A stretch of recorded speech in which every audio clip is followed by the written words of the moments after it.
Alors, la première question, ce sera donc pour Mme Adamandour. Vous savez très bien que c'est un thème tendance actuellement, les droits TV. Dazen qui refuse de payer une partie de ce qu'il doit à la Ligue française de football. Et puis de l'autre côté, il suffit de traverser la Manche pour retrouver des droits vendus à 7,8 milliards d'euros du côté de la première ligue anglaise. La chute sera brutale pour nous parce que je ne crois pas, M. Ndour, que vous êtes arrivé à ces chiffres-là. Non, mais malheureusement. Au fait, pour notre football, bon, au Sénégal, nous savons que c'est devenu maintenant visible. D'ailleurs, au niveau des équipes nationales, le Sénégal est en train de faire du bon travail avec l'équipe A, les seniors, les autres catégories d'équipes qui sont les U20, l'équipe locale, l'équipe féminine. On se qualifie partout maintenant. Malheureusement, les retombées du point de vue de droit TV, c'est presque nul. Ensuite aussi, le championnat sénégalais, nous savons tous que maintenant le championnat sénégalais est visible.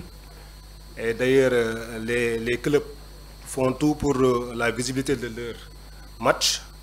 Et au retour, il n'y a rien parce que aussi, nous avons essayé, nous avons tenté avec les TV qui sont ici, particulièrement la RTS et les autres privés, mais malheureusement, ça ne paye pas.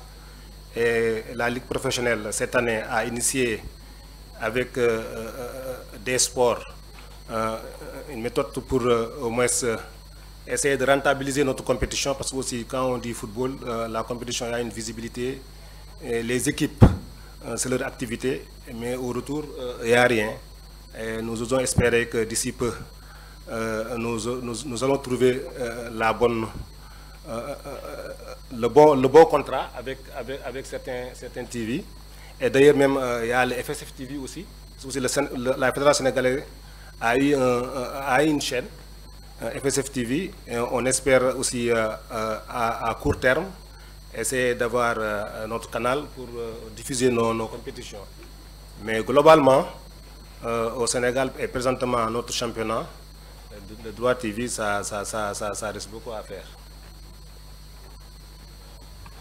Alors, Philippe, vous, au niveau de Canal, vous diffusez presque tous les grands championnats, la Ligue des champions en Afrique. Est-ce que vous n'êtes pas, entre guillemets, les tueurs du football africain en nous proposant ces grands sommets, contrairement à Djaraf, Nyaritali, par exemple? Merci beaucoup pour cette question, Yoro. Elle est très charitable. Non, mais elle est provocatrice et nécessaire, en fait, cette question, parce que c'est vrai que très régulièrement, moi je ne suis pas un porte-parole de Canal, et je ne parlerai pas que de Canal, bien sûr, mais c'est vrai que c'est la chaîne où je travaille, mais évidemment, je n'ai pas un titre de porte-parole, mais je sais que ceux qui sont en charge des droits télé et autres sont régulièrement questionnés. Dès qu'ils vont dans un pays, on leur dit bah alors, pourquoi vous ne prenez pas notre championnat? Pourquoi vous ne retransmettez pas notre championnat du Sénégal, par exemple, chaque week-end, comme vous faites la Première Ligue, la Bundesliga et autres? Alors, il y a une explication relativement simple à ça. Bon, alors d'abord, mettons de côté, évidemment, ces championnats qui sont des championnats mondiaux, en quelque sorte. Si on prend la Première Ligue, Yoro citait les chiffres tout à l'heure, qui sont aberrants, enfin, c'est exceptionnel ce que la Première Ligue génère, mais elle le génère parce que c'est un championnat mondial.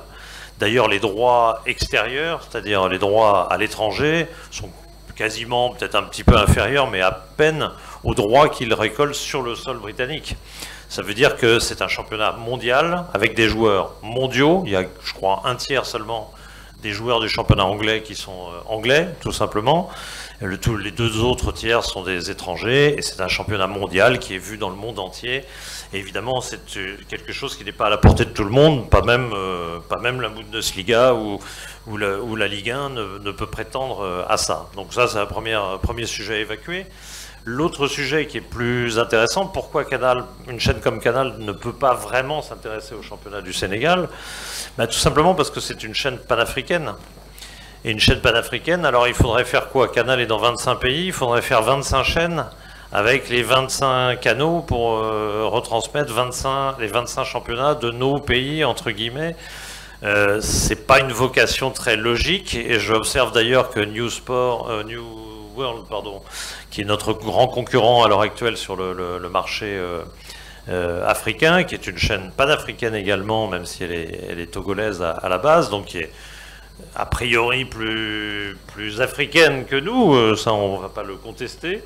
Sauf que, est-ce qu'elle a pris des championnats étrangers? Est-ce qu'elle a pris, pardon, des championnats africains? Bah non. Non, du tout. Je crois vaguement le Togo, mais je suis même pas totalement sûr qu'elle retransmette beaucoup de matchs. Non, elle a fait le même choix parce que l'autre élément, évidemment, qui est factuel, c'est que demandent les abonnés? Et les abonnés, c'est eux qui nourrissent des projets comme New World ou comme Canal. Que demandent les abonnés? On fait énormément d'études.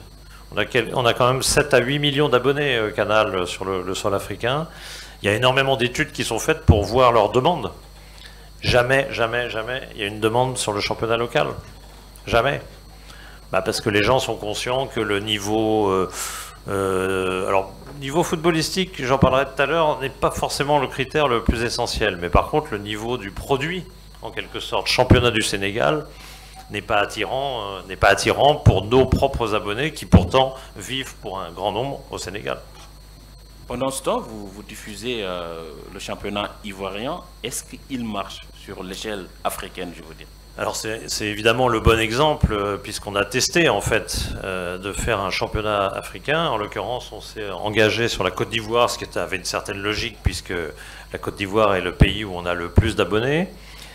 Et on a voulu faire ce test sérieusement, puisqu'on l'a fait sur de nombreuses années. On s'est engagé sur une très très longue période, ce qui fait que tout le monde, le reste de l'Afrique, je dirais, en était un peu jalouse. En disant, alors vous faites le Côte d'Ivoire et pourquoi pas nous? On a un champion du même niveau, oui, probablement, celui du Sénégal est probablement du même niveau que celui de Côte d'Ivoire, ça je ne le conteste pas, sauf que l'expérience a vécu. C'est-à-dire que Canal a fait longtemps 2-3 matchs, on partageait avec la RTI, la chaîne nationale, pour collaborer, et on a fait longtemps 2-3 matchs sur Canal, et nos abonnés, il n'y avait aucun retour dessus. C'est-à-dire que pendant ce temps-là, et même les Ivoiriens, j'en ai peur, regardaient Manchester United, le Real et autres, parce que c'est ce qu'ils demandent en priorité, le Barça et compagnie, des clubs mondiaux, si j'ose dire, et puis ils ne regardaient pas les matchs ivoiriens. Et aujourd'hui, du coup, les matchs ivoiriens ne sont plus sur Canal+ Afrique, vous ne les voyez plus, je pense. Si vous essayez de les trouver, vous ne les trouverez pas. Ils sont sur A+ Ivoire, qui est une chaîne montée par Canal en Côte d'Ivoire, et du coup là il y a une certaine logique, puisque là au moins voilà, on sait que le public il est captif, le championnat de Côte d'Ivoire l'intéresse, alors que les Sénégalais ne s'y intéressent pas vraiment. Alors, Mame Adama Ndour, aujourd'hui vous êtes parti sur un modèle de pay-per-view ou bien tout ce qui est internet pour vendre la Ligue 1, pour essayer quand même de capitaliser là-dessus. Moi, je suis de Kédougou, par exemple. C'est une région à 733 km d'ici. Un garçon qui est à Fongolimbi, qui veut regarder la Ligue 1 sénégalaise, il fait comment? Bon, c'est vrai que la connexion est un peu difficile dans certaines localités, mais quand même, c'est un début. Ce qui est mauvais, c'est de ne pas démarrer. Et comme que les clubs, il y a 2 ans, avaient déjà initié ce pay-per-view, parce qu'ils le faisaient sous YouTube. Mais quand même, c'est bon de démarrer et de voir et d'évaluer, parce qu'aussi il faut évaluer. D'ailleurs, même pour Fatick, là où j'habite, il fallait amener les fibres pour qu'on puisse diffuser.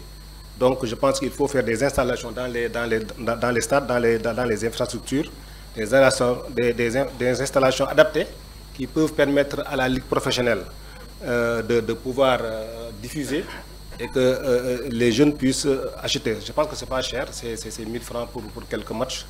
Malheureusement aussi, du point de vue de ligue professionnelle, le territoire n'est pas totalement couvert. Il n'y a que certaines régions qui ont la Ligue Pro, mais quand même au niveau de la Ligue amateur, les clubs amateurs aussi, eux aussi, ils se débrouillent bien, ils diffusent leurs matchs. Et que même à Kédougou, comme vous venez de le dire, Il y a des clubs comme Gazelle de Kédougou qui se battent pour la visibilité de leur compétition. Donc je pense que malheureusement, pour le moment, c'est les clubs qui prennent l'initiative de divulguer et de diffuser leur match.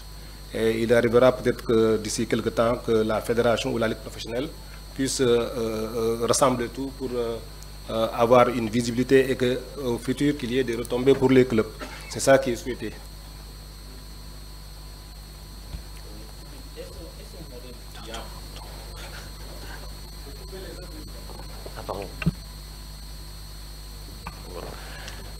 Est-ce un modèle viable en Afrique? On sait, les débuts de RMC, c'était pareil, et il y avait eu un bug en France, qui est pourtant un pays développé.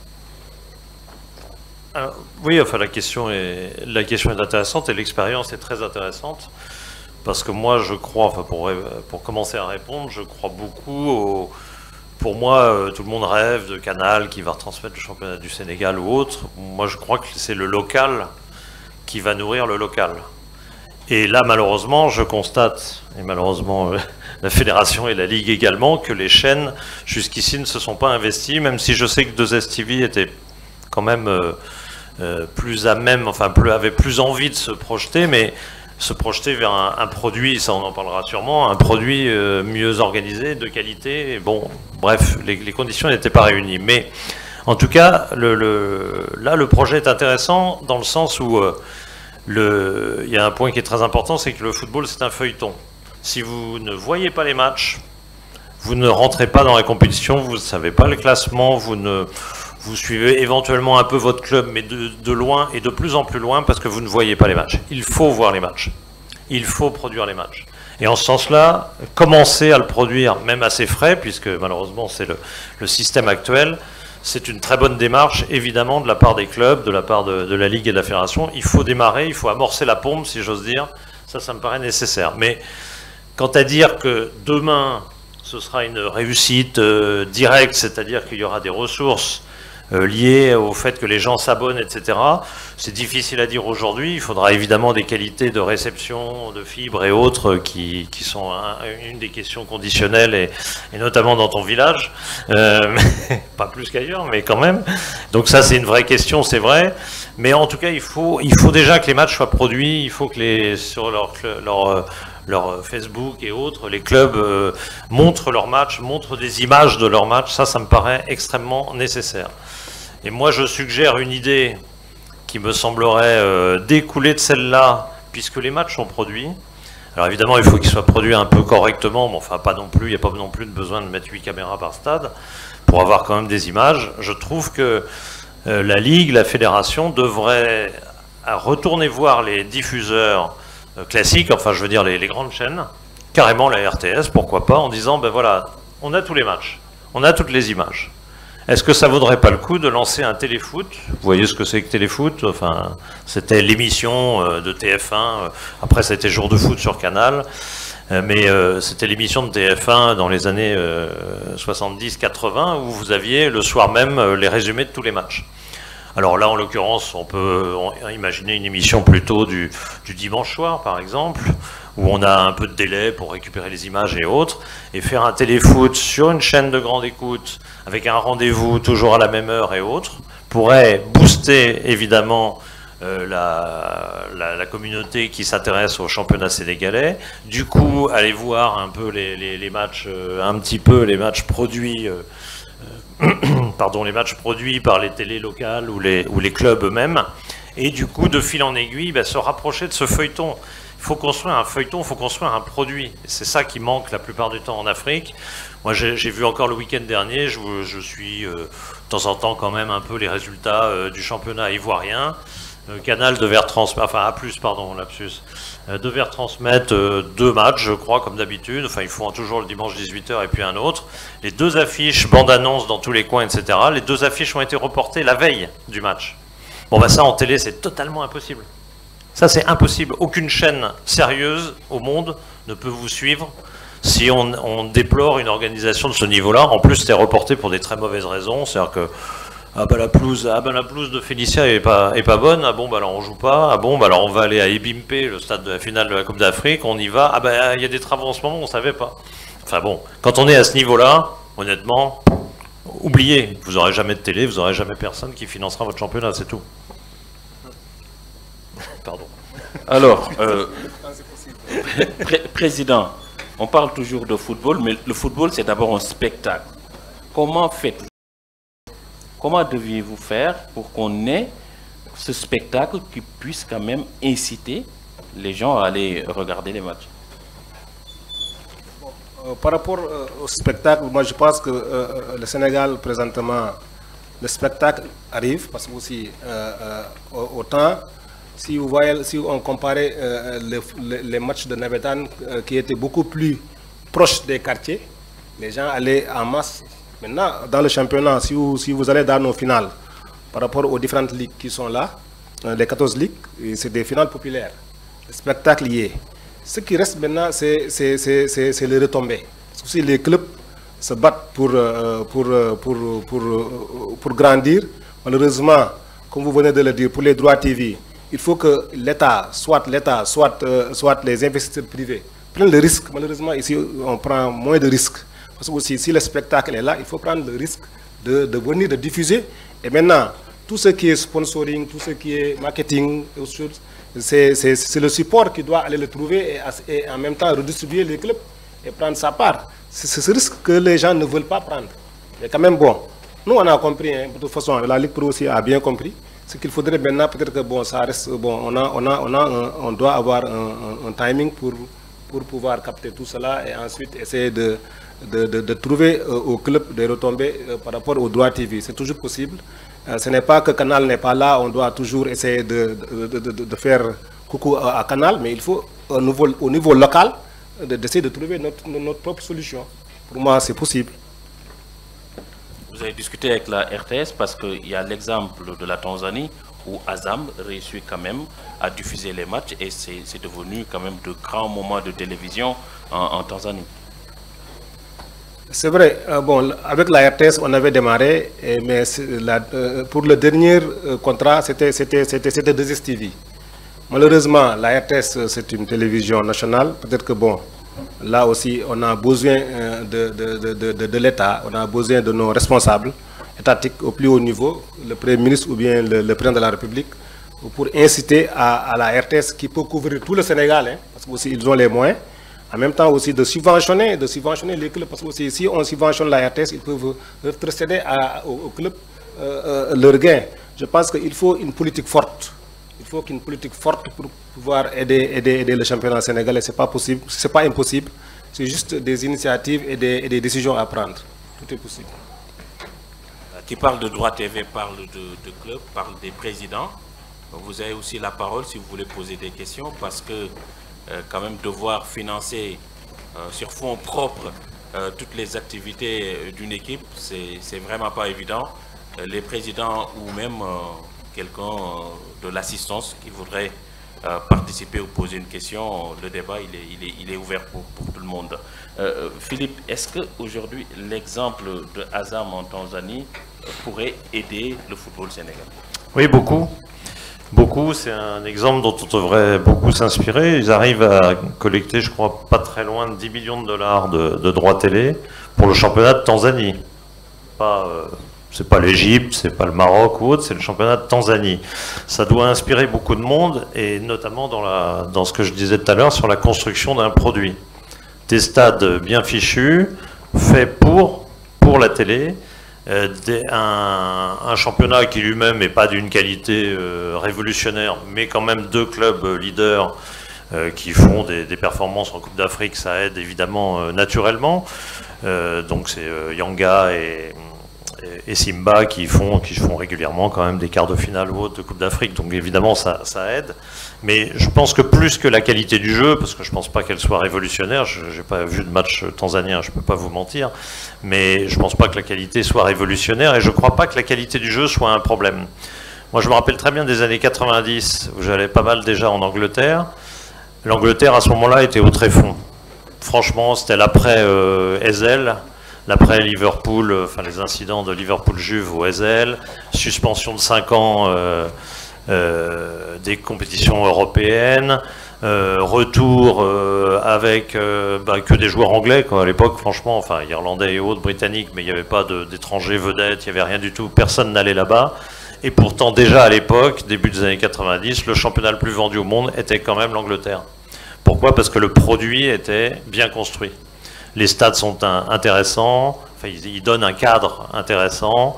Vous avez les tribunes sont pleines, évidemment. Vous avez un jeu un peu vivant, pas terrible en qualité. Honnêtement, à l'époque, l'Italie était 3 divisions, j'exagère un peu, mais une division au-dessus. C'était très nettement supérieur. L'Italie, puis l'Espagne, même la France, qui était à l'époque largement en termes de niveau devant l'Angleterre. Et pourtant, le championnat qui se vendait dans le monde entier, c'était le championnat anglais. Ça prouve bien et l'exemple tanzanien le complète tout naturellement, qu'en fait, c'est pas forcément la qualité du produit, c'est pas le niveau de jeu. Il n'y a pas de choses révolutionnaires en football. On en voit des matchs, il n'y a plus de choses très très révolutionnaires. Ce qui change, c'est si c'est déjà bien filmé dans un bon cadre, déjà le match vous paraît meilleur. C'est mécanique. Vous avez déjà la sensation d'être dans un événement, qu'il y a du monde, qu'il se passe quelque chose. Ça change immédiatement absolument tout.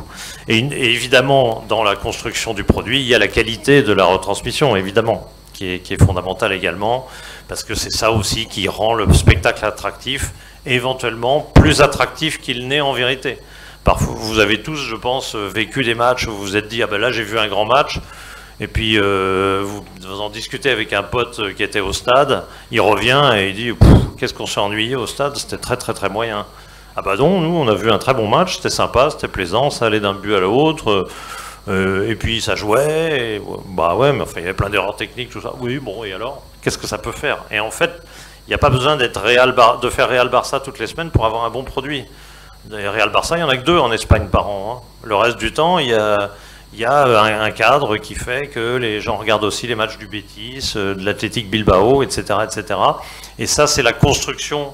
C'est la construction d'un produit, et je reviens pour finir sur le premier point que j'avais évoqué, la construction du produit, elle commence, alors bien sûr, vous pensez tous aux infrastructures, l'État doit investir, etc. C'est vrai, c'est complètement nécessaire, mais le calendrier, c'est-à-dire tenir un calendrier sur l'année, on sait quand ça commence, on sait quand ça finit, et on attend la date du match.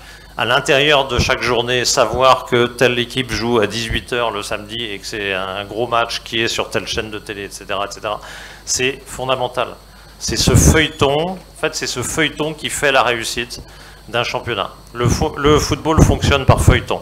C'est le championnat, après tout d'un coup il y a le feuilleton Coupe d'Europe, après tout d'un coup il y a l'équipe nationale, on revient au championnat, on repart en Coupe d'Europe, on revient à l'équipe nationale, etc. C'est des feuilletons, c'est ça qui marche. Merci Philippe. On a une question de Tala Fall. Le micro, il est là. S'il vous plaît, quelqu'un dans l'assistance qui pourrait... sont où les... Ah ben, je voulais pas déranger le grand journaliste et grand frère Aboubakar Ba. Tala Fall, il est le chargé de communication de Génération Foot. Voilà Tala, la parole est à vous. Bonjour.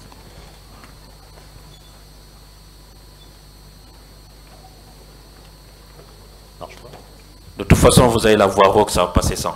Ne vous inquiétez pas. Bonjour à tous, merci de me donner la parole. Ma question, je vais la poser directement à M. Ndour, qui est ici présent, concernant les possibilités de la Fédération sénégalaise de foot, parce qu'aujourd'hui on parle d'argent, on parle de moyens, mais est-ce qu'aujourd'hui il ne serait pas temps de chercher un agent marketing pour pouvoir trouver des moyens et ne pas compter tout le temps sur l'aide de l'État? Parce que le football aujourd'hui est devenu une économie, tout le monde le sait. Et partant de là, je pense qu'il est urgent pour se rendre autonome d'aller chercher les moyens, de ne pas attendre que ça vienne, par exemple, des retombées des compétitions internationales, telles que gagner une Coupe d'Afrique, aujourd'hui, devrait pouvoir nous rapporter beaucoup plus d'argent qu'on en a, parce qu'on se plaint de ne pas disposer de beaucoup d'argent pour pouvoir subventionner les clubs. Mais si aujourd'hui on avait signé un contrat de partenariat avec un agent marketing, je pense qu'on serait fixé au moins des objectifs. 60-40, 30-60, 50-50 ou pas. Donc là, on parle de droits de télé, mais aussi il est bon, comme Nico Olofi de Waché, ni mal na ci fekk loxol borom. Parce qu'aujourd'hui, on ne peut pas se voiler la face et dire que si on n'a pas gagné une Coupe d'Afrique, on a de l'argent, ou si on ne participe pas à une Coupe du Monde, on n'aura pas d'argent, et après, on attend que ça tombe de l'État. Est-ce que vous ne pensez pas aujourd'hui qu'il est temps, parce que depuis l'ère Massata Diack, on n'a plus eu d'argent au Sénégal, dans le football. On en a eu des milliards pendant cette période-là, et depuis lors, on n'en a plus. Et pourtant, on a des résultats.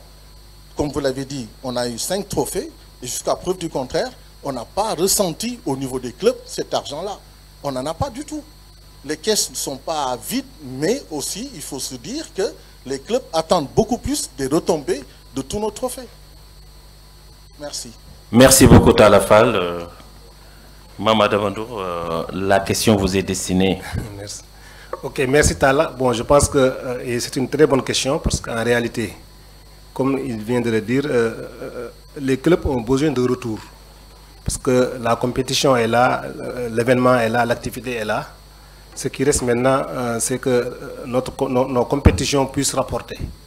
C'est vrai, présentement, nous n'avons pas encore signé d'un contrat avec des spécialistes marketing et tout cela. Peut-être que bon, c'est en voie, mais présentement, ce qu'on a fait, parce que vous savez que ce n'est pas la fédération qui vient signer avec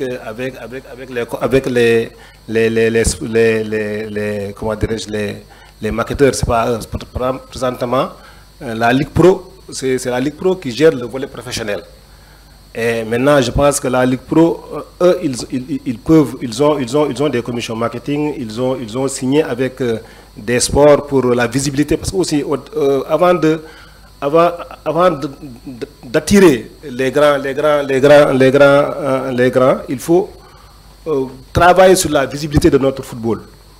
C'est très important et je pense qu'il y a 2 ans, on est en train de faire le maximum pour qu'on ait une visibilité. C'est vrai, parfois les compétitions internationales, on dit souvent c'est l'arbre qui cache la forêt, mais néanmoins au niveau local, nous avons délégué la ligue professionnelle et que Djibril Wade et son équipe, ils se battent pour essayer de trouver des sponsors, essayer de trouver des marketeurs pour essayer de rehausser et de rentabiliser notre compétition. Malheureusement, ce n'est pas encore arrivé à terme, mais quand même, même la fédération appuie. Parce que vous savez, la fédération, par rapport à ces retombées des différentes compétitions internationales, subventionne les clubs chaque année. Peut-être que la subvention n'est pas assez grande, assez importante, mais néanmoins, c'est un plus pour les clubs. Et nous osons espérer que la Ligue professionnelle que j'ai vue ici, le représentant de la République qui était tout de suite sur le plateau, et ils auront travaillé de concert avec la fédération pour essayer de donner un dynamisme, de rehausser, d'impacter sur le travail que font les clubs. Franchement, les clubs se battent, malheureusement, bon, le retour, ça reste. Mais quand même, c'est une bonne idée que Talla a donné pour qu'on puisse signer avec des structures qui viennent gérer le volet marketing. C'est important. Peut-être que bon, on aura des offres, parce que aussi parfois la fédération peut prendre la décision d'aller trouver quelques-uns, mais eux aussi, s'ils ont des propositions à faire à la fédération, comme du temps de Pamosi, ils peuvent venir faire des propositions à la fédération. Hein. De toute façon, nous sommes preneurs. L'essentiel est qu'au finish, que ce soit bénéfique pour toutes les structures. Merci. Merci, Mame Adama Ndour. Je rappelle que vous êtes le 3e vice-président de la Fédération sénégalaise de football. Une petite précision quand même, ce n'est pas la Fédé qui vend les droits. On est bien d'accord, c'est la Ligue de football professionnel qui est chargée de commercialiser les droits.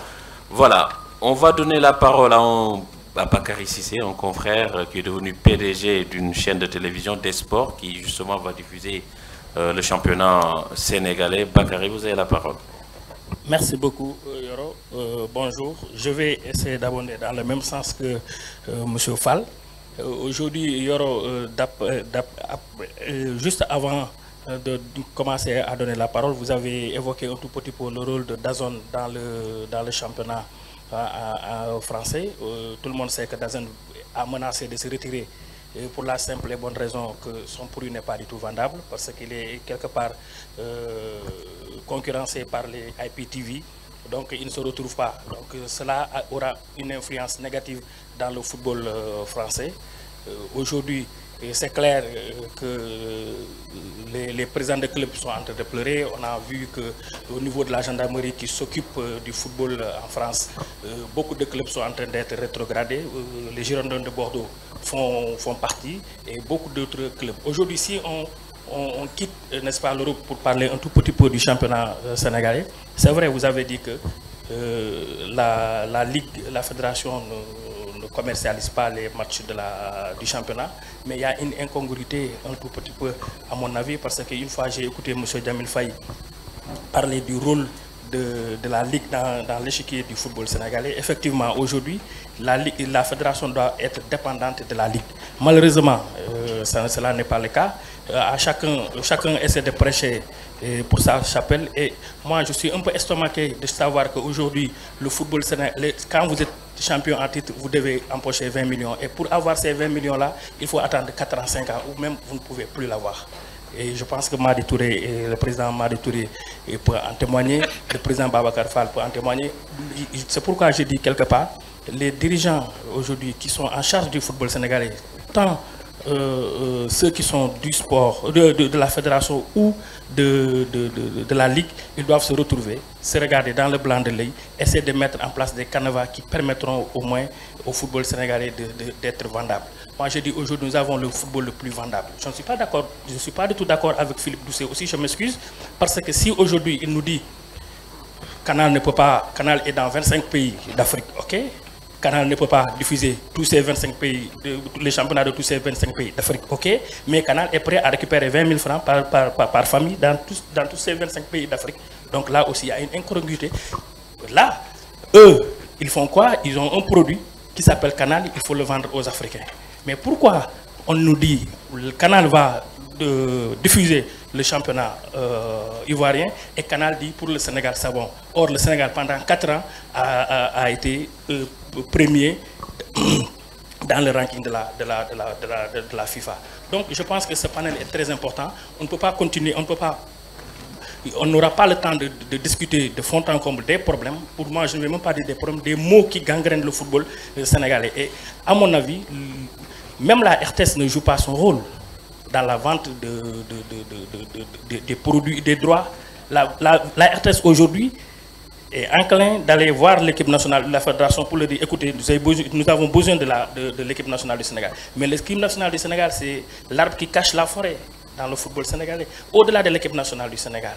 Pourquoi, quand aujourd'hui, la RTS se précipite d'aller chercher, d'aller acheter les droits des championnats européens et laisser en rade aujourd'hui le football sénégalais? Des Sports, qui est une chaîne thématique qui aujourd'hui se trouve sur les plateformes digitales, c'est Des Sports qui va courber l'échine, c'est Des Sports qui va ramer, c'est Des Sports qui va dire à la Ligue, s'il vous plaît, donnez-moi, je vais vous prouver que je peux. Et Des Sports, jusqu'au jour d'aujourd'hui, est en train de dépenser de l'argent, mais n'a reçu aucun copette de la Ligue. Mais ça, on le fait à cœur ouvert. Parce que nous Vous avez acheté les droits? Non, on n'achète pas les droits. Donc, c'est un mécanisme qui a été mis en place. Donc, moi, je me dis que c'est un mécanisme qui a été mis en place. Aujourd'hui, ce mécanisme-là, on peut le perpétuer, c'est bien. Mais, à mon avis, le football sénégalais n'est pas bien vendable. S'il n'est pas vendable, quels sont ceux qui vont en profiter? Ce sont les Européens. Ils ont mis en place ce Canal qui aujourd'hui est loin d'être au-devant de tout. C'est vrai, j'ai entendu Philippe parler de Newsworld. Mais Newsworld, ils sont de nom africain, mais Newsworld est basé à Paris. Donc, c'est pour vous dire que le débat... Non, la chaîne, elle est basée à Lomé. Il podcast quelques... Donc, c'est pour vous dire qu'il y a un travail en amont qui doit être fait. C'est un débat vraiment intéressant. J'en profite pour vous remercier. Pour remercier Philippe aujourd'hui qui, qu'on le dise ou pas, est un spécialiste du football africain. Il connaît bien le football africain de fond en comble et on le remercie d'être parmi nous, de nous apporter tout le temps des éclaircissements par rapport aux mots, comme je l'ai dit, qui gangrènent toujours le football africain. Merci. Merci Bakary Cissé, PDG des médias. Sport, voilà, exactement, pour cette question. Il y a Abouba. Oui, c'est vrai que je j'ai été interpellé. Vous pouvez... Non, je ne vais même pas répondre là-dessus parce que je comprends, hein, mais en même temps j'ai expliqué les raisons tout à l'heure. Même la Côte d'Ivoire qu'on a effectivement couvert pendant des années, aujourd'hui on ne la couvre plus. C'est sur A+ Ivoire, donc c'est un constat malheureusement d'échec de l'intérêt de nos abonnés qui réclament pas du tout les championnats africains. Mais bon, j'en dis pas plus. Par contre, je pense qu'il y a des choses intéressantes là-dedans. Moi, pendant longtemps, j'entendais en Afrique, on m'expliquait, bon là on est en train d'installer les ligues, mais c'est un peu compliqué, puis on n'a pas envie que ce soit un contre-pouvoir, donc on l'installe à l'intérieur de la Fédé, etc.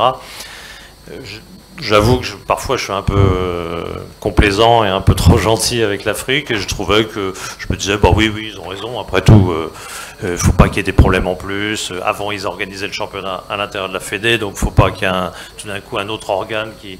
Donc et en fait, depuis quelques temps, j'ai changé d'avis, parce que je pense malheureusement le modèle fédéral, et je dirais que c'est pareil en France, hein, c'est pas exclusif au Sénégal ou à l'Afrique.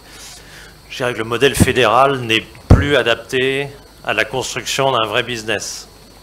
Et je pense que là où Bakary tournait autour, je ne sais pas s'il l'a dit exactement comme ça, mais peu importe, on est à peu près dans le même, je pense, dans la même idée. Je pense qu'aujourd'hui, il faut une ligue vraiment complètement indépendante, qui soit construite vraiment autour du business et qui soit capable, évidemment, de développer un vrai produit, un vrai marketing autour de cela, parce qu'effectivement, on ne peut plus attendre de l'État grand-chose, mais pas plus au Sénégal qu'ailleurs. C'est pareil en France, hein. Il y en a qui disent « Ah bah la France, il y a la crise avec DAZN, non mais le gouvernement va intervenir. » No way, c'est même pas un centime. Parce que les 66 millions de Français seraient vent debout en disant « Qu'est-ce que c'est que ça ? Le football, pourquoi le football ? Toujours le football, les riches, là, les milliardaires, machin. » C'est fini, ce temps-là est malheureusement fini, et je pense que c'est pareil en Afrique. Aujourd'hui, il y a des populations plus rétives, qui contestent davantage, il y a les réseaux sociaux, il y a plein de choses. Je pense que ça, on ne peut plus attendre ça. Et donc il y a une vraie construction d'un vrai plan d'urgence sur le foot à faire, et pour ça, il faut une ligue vraiment indépendante, effectivement des cabinets de marketing, des choses comme ça.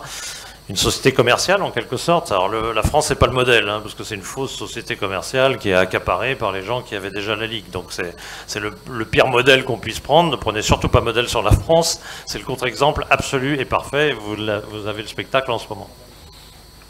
Merci Philippe. Oui, allez-y, Président Lo. Merci, c'est un peu pour réagir par rapport à Bakary. Moi, je pense que permettez-moi d'abord de vous féliciter d'avoir pris le droit TV avec la Ligue Pro, d'avoir signé avec un contrat avec la Ligue professionnelle. C'est une très belle opportunité pour vous, hein. Je pense que présentement, la balle est dans ton camp. Hein. C'est-à-dire que tu as l'opportunité de faire notre football, de rendre visible notre football, de rendre attrayant notre football, parce que aussi, personnellement, moi, quand j'ai entendu que le contrat est signé avec la Ligue Pro a signé avec des sports, moi, en tant que club professionnel, je me dis que bon, peut-être qu'avant même de signer, il y aura quelque chose pour les clubs. Mais malheureusement, on n'a rien donné aux clubs. Et présentement, vous devez produire. Certes, maintenant, vous avez la production. C'est pas trop cher pour la production. Ce qu'il faudrait maintenant, en tant que des sports, aller trouver des sponsors. Aller trouver booster le marketing de ce produit. Je pense que c'est important. On vous a fait confiance, on a signé un contrat avec vous. Vous devez jouer votre partition pour que le football sénégalais puisse au moins gagner par rapport à ça aussi, Bakary. Bon, c'est ça ma vision là-dessus. Hein. Merci. Allez-y Philippe. Non, je voulais juste compléter parce que j'ai oublié de dire presque l'essentiel. Quand je disais un vrai plan marketing et autres, je crois qu'aujourd'hui ça passe effectivement par une ligne beaucoup plus indépendante, beaucoup plus dynamique commercialement, etc. Mais aussi par l'investissement des chaînes de télé. Canal a fait, alors là je remonte à 40 ans, hein, quand Canal a pris la Ligue 1, enfin la Division 1 à l'époque, elle en a fait un vrai championnat et a boosté complètement le football français. Je pense qu'aujourd'hui, le modèle qui me semble nécessaire aujourd'hui, c'est qu'une chaîne de télé soit totalement associée au process et développe et invente, parce qu'elle connaît mieux ce métier-là que les gens d'une ligue ou d'une fédération.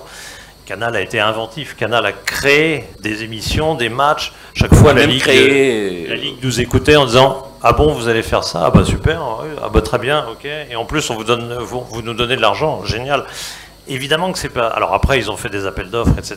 Puis ils distribuent les produits. Mais les produits, ils avaient été créés par des gens de télé qui doivent être dans le process de création de valeur du championnat à travers cette dynamique commerciale.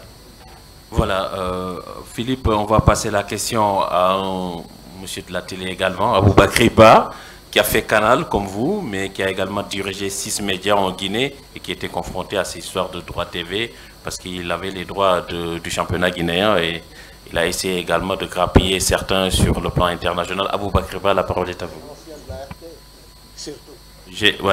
J'ai omis de citer la RTS. C'est un crime de lèse-majesté. Merci beaucoup. Je pense que je vais commencer par là où Philippe Doucet a terminé. On parle beaucoup de ce modèle avec des sports. C'est quelque chose qu'il faut saluer. C'est venu à son heure. Mais on oublie un détail très important. Des sports ne diffusent pas le championnat du Sénégal. Et ça, c'est la plus grosse anomalie aujourd'hui dans ce modèle-là. Le championnat du Sénégal est sorti de la télé. On a tout misé sur le pay-per-view. Vous avez parlé tout à l'heure des limites, que ce soit Fongolembi, Fatigue ou même à Dakar, il y a des gens qui ont les mêmes problèmes pour se connecter et avoir. Je pense que pour la pérennité de ce projet, c'est un bon départ qu'il faut saluer, qu'il faut appuyer. Mais pour la pérennité, il faut que le championnat reste à la télévision. Retourner voir les télés, négocier avec, voir des modèles pour qu'un match ou deux ou un magazine reste à la télé, je pense que c'est vital pour la visibilité. On en parle depuis tout à l'heure, mais même nous qui sommes là, on ne savait pas que le championnat n'est pas sur des sports. Aujourd'hui, vous dites, ah ouais, le championnat, il est sur des sports. Vous allez sur des sports, il n'y a pas de championnat. On ne peut pas voir ce championnat. Et je pense que ça, c'est une distorsion assez grave. Qu'on se débrouille, c'est bien, il faut encourager parce qu'il y a un producteur, parce que le D-Sport est un producteur, mais la production n'est pas un tout, une boîte de production aurait pu le faire, mais tout est dans la diffusion, dans la visibilité. D-Sport n'a pas un contrat pour rendre visible le championnat du Sénégal. Je pense que c'est ce complément-là qu'il faut apporter pour que le championnat, quelle que soit la qualité, quel que soit le spectacle qui va être produit, la qualité de production, et c'est une très bonne production. Je peux en témoigner parce que, comme vous avez dit, je connais un tout petit peu.